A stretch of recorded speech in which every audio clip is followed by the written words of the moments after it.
Hey Awesomes, it's Tuesday. I'm Shane.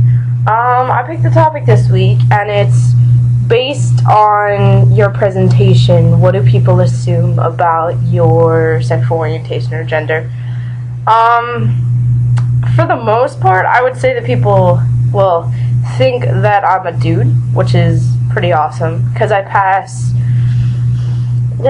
depending on the day, depending on what I'm wearing, depending on my haircut at the time, but most of the time it's about 75% now, as male. So people, I'm gonna say, think that I'm a guy based on my presentation, which is awesome.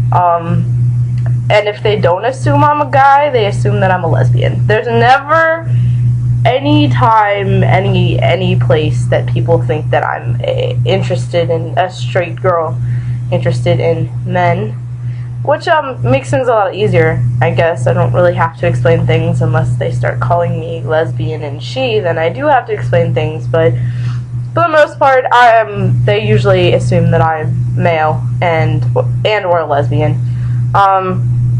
So as far as if they're right about that, I'm gonna say that they are right about 75% of the time, since I pass about 75% of the time.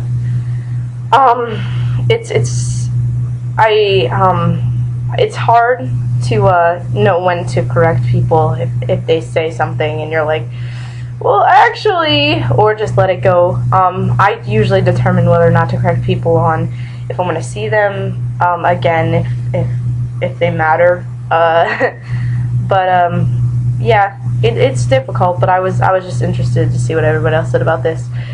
And then the question is, one thing people would never guess about you by just looking at you. I think for the most part people think that I'm like an extremely just like happy person all the time. I'm pretty outgoing, and that they probably don't think I'm shy or anything like that.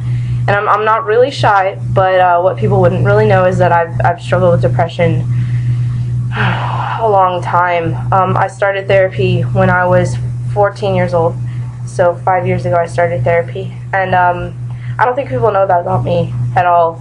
I don't think anybody is really keen on what I've gone through in my life, which is a lot. So people are just like, oh yeah, he's so happy and bubbly and just all over the place. But if you really dig deeper, you know that I do struggle with a lot of issues, more in my past than present. But yeah, I have a really extensive past, and I don't know how many people know that just by looking at me. So yeah, I hope all your guys' Valentine's Days were amazing. I already told you how I feel about Valentine's Day, so I just didn't really do anything yesterday. Just surround myself with people that I love, and went from there. So you guys have a great week. I hope something exciting happens this week, because that would be awesome. See you guys next week.